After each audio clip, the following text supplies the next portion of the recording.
हाय बच्चों, आप सभी का स्वागत है वर्क टाइम चैनल में। आज हम करने वाले हैं लेक्चर नंबर 2 रेस्पिरेटरी सिस्टम के बारे में। ठीक है, इसमें हम पढ़ेंगे मैकेनिज्म ऑफ ब्रीदिंग और कौन कौन से ऑर्गन्स हेल्प करते हैं, आइए हम जानते हैं। ठीक है, ये भी हम जानेंगे। अब हम शुरू करते हैं लेक्चर आज का। आजकल involves mechanism of breathing involves two stages, that is inspiration and expiration. Inspiration में क्या होता है, atmospheric air is drawn in, हम जो भी आपका एटमॉस्फेरिक एयर होता है उसे हम सांस लेकर अंदर करते हैं। वही एक्सपायरेशन में alveolar air is release out. ठीक है, अब इसमें कौन कौन सा मसल्स हेल्प करते हैं वो हम अगर हम देखें तो मसल्स एक्सलेशन में काम करेगा आपका इंटरनल इंटरकोस्टल मसल्स, यानी दो रिब्स के बीच में जो मसल्स होता है उसे ये कहते हैं इंटरनल इंटरकोस्टल मसल्स, मतलब इंटरकोस्टल मसल कहते हैं। और इसमें दो लेयर होगा, अगर ये रिब्स को यहाँ से कट करें तो एक दो लेयर है, तो इसे कहेंगे इंटरनल इंटरकोस्टल मसल और इसे कहेंगे एक्सटर्नल इंटरकोस्टल मसल। ठीक है, नाउ आपको एक्सटर्नल ऑब्लिक मसल्स हैं, internal oblique muscles, abdominis and rectus abdominis, यानी एब्डोमिनल मसल्स और ये ऑब्लिक मसल आपको हेल्प करते हैं जब हम फोर्सफुल एक्सपायरेशन करते हैं, यानी दम लगा के जब हम सांस को छोड़ते हैं। और अगर हम बात करें मसल ऑफ इनहेलेशन में, तो इसमें आपको काम करेगा आपको स्केलस, ये हम छोड़ देते हैं, ये हमारे काम का नहीं है। एक्सटर्नल इंटरकोस्टल मसल और डायफ्राम। ठीक है, ये किस तरह होगा, इनके आगे कैसे काम करते हैं हम जानेंगे। ठीक है, नाउ वही बता रहा, movement of air into and out of the lung is carried out by the creating a pressure gradient between the lungs and the atmosphere। जो भी हम एयर का इन एंड आउट करते हैं वो आपको किस तरह कैरी आउट होता है, क्रिएटिंग अ प्रेशर ग्रेडियंट का डिफरेंस हम क्रिएट करते हैं लंग्स और एटमॉस्फेयर के बीच में, और उसी के थ्रू हमारा जो भी एयर का इन एंड आउट होता है, क्योंकि हमें पता है कि air high pressure to low pressure जाता है। ठीक है, रिस्पेक्टिव वो कोई भी गैस हो। किस तरह है, आइए हम अगर ओवरव्यू देखें एक डायग्राम के थ्रू, एक हेल्प लेकर। ठीक है, तो देखिए अगर हम नॉर्मल केस में बात करें तो यहाँ पे एटमॉस्फेरिक एयर का प्रेशर कितना है 760, और आपका एल्वियोलर प्रेशर, या जैसे हम कह सकते हैं लंग्स में कितना जो प्रेशर है वो है 760। नाउ अब अगला पिक्चर देखें तो इसमें क्या है, एटमॉस्फेरिक एयर आपको 760 और लंग्स में जो प्रेशर है वो 758 है, यानी यहाँ पे कम प्रेशर है और यहाँ पे ज़्यादा प्रेशर है, तो एयर आपको क्या करेगा, ऐसे इन करेगा।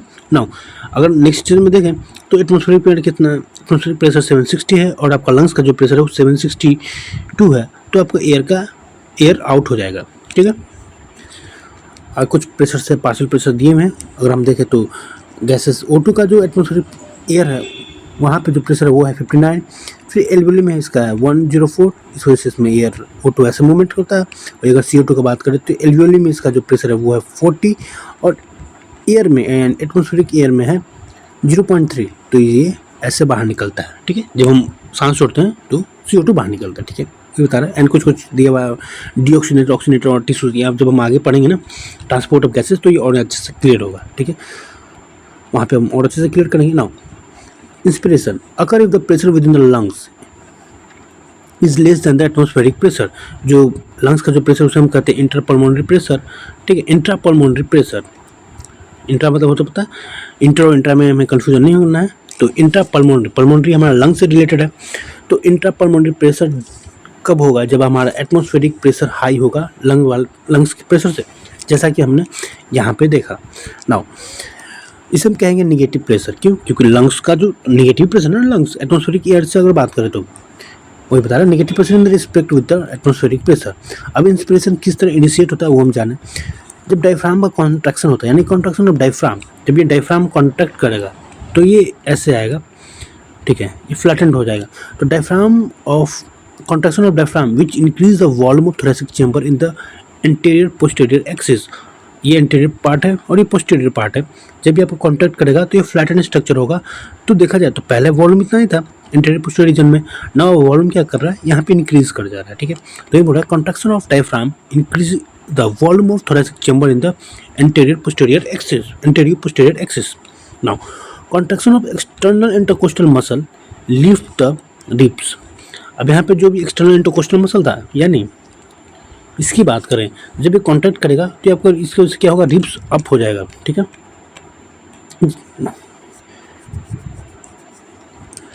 ठीक है। नाउ अब sternum causes increase in the volume of thoracic chamber in the dorsoventral axis. अब अगर ये रिब्स है, यहाँ पे अगर स्टर्नम होगा यहाँ पे, और ये आपको क्या है वेंट्रल कॉलम, जब स्टर्नम यानी स्टर्नम ब्रेस्ट बोन जिसे कहते हैं, जब ये आपको एक्सटर्नल इंटरकोस्टल मसल जब कॉन्ट्रैक्ट करेगा तो आपका स्टर्नम अप जाएगा तो आपको ये डॉर्सोवेंट्रल वेंट्रल एक्सिस में वॉल्यूम का इंक्रीज होगा। अब हमें पता है जनरल रूल फिजिक्स का कि pressure inversely proportional to volume. अगर आपका वॉल्यूम बढ़ेगा तो प्रेशर घटेगा, अगर प्रेशर घटेगा तो वॉल्यूम बढ़ेगा। सिंस हमारा वॉल्यूम बढ़ रहा है ड्यूरिंग इंस्पायरेशन, तो प्रेशर क्या करेगा, डिक्रीज करेगा।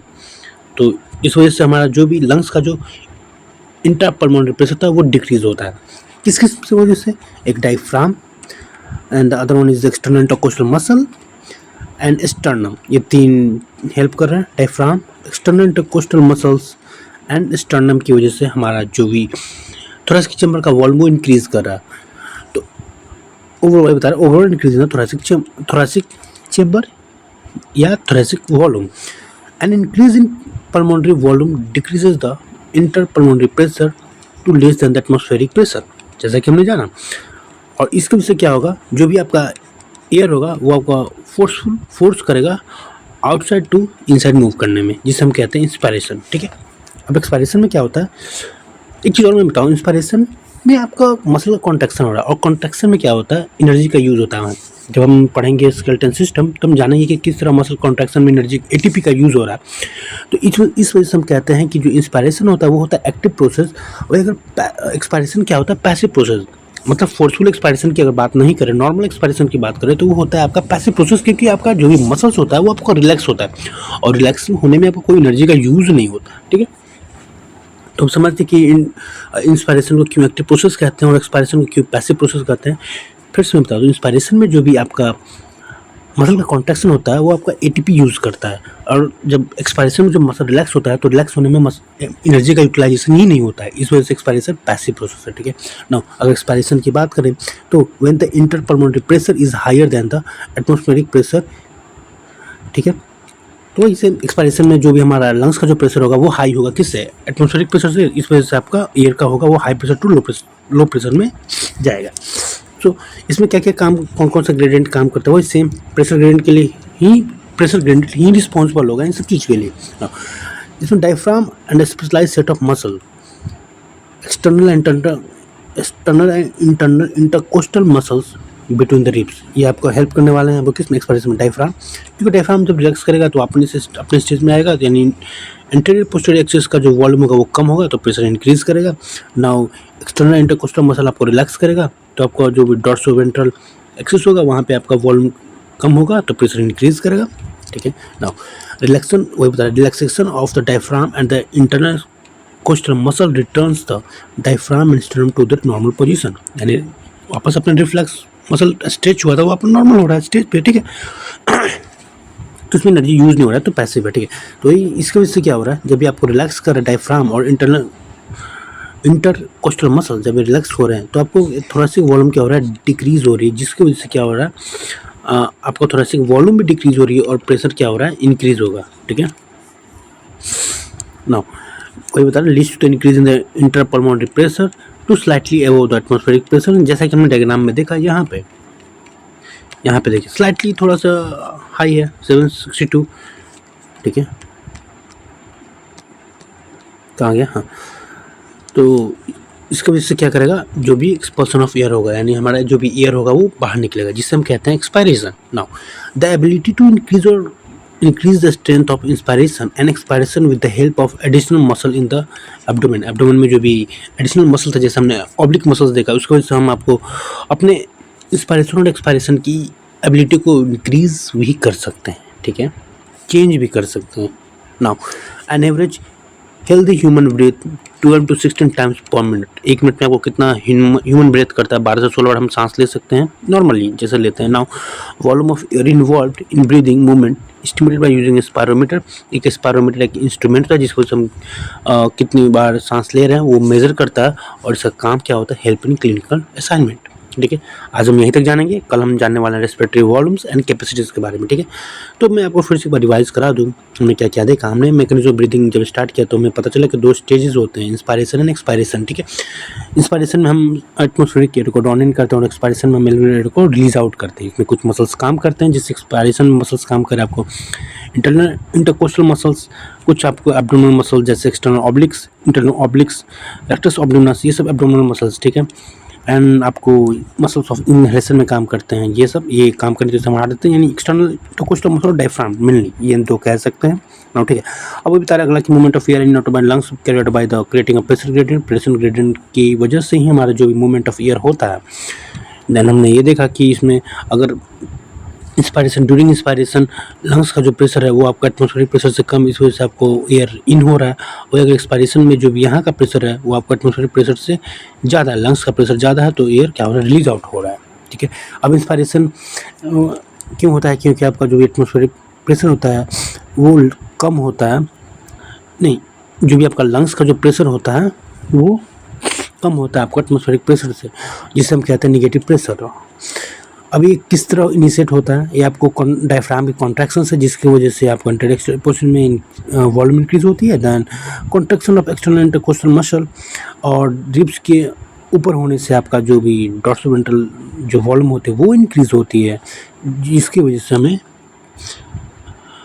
पल्मोनरी वॉल्यूम इंक्रीज होता है और प्रेशर डिक्रीज होता है और एयर इन करता है, ठीक है। एक्सपायरेशन में सब वापस अपने रिलैक्स स्टेज पे आते हैं, जिसकी वजह से सेम वही प्रेशर बढ़ने लगता है क्योंकि वॉल्यूम घट रहा है और एयर हमारे बॉडी से बाहर निकल जाता है। फिर हमने देखा कि हम अपने इंस्पिरेशन और एक्सपायरेशन की स्ट्रेंथ को बढ़ा भी सकते हैं, किसके हेल्प से, एडिशनल मसल ऑफ एब्डोमेन के, ठीक है। अब इन हेल्दी ह्यूमन ब्रीथ 12 से 16 टाइम्स पर मिनट, और एक स्पायरोमीटर इंस्ट्रूमेंट होता है जो मेज़र करता है कि हम कितनी बार सांस ले रहे हैं, और उसका हेल्प हमें क्लिनिकल असेसमेंट में होता है, ठीक है। तो आज के लिए थैंक्स एंड स्टे मोटिवेटेड, मिलते हैं अगले लेक्चर में।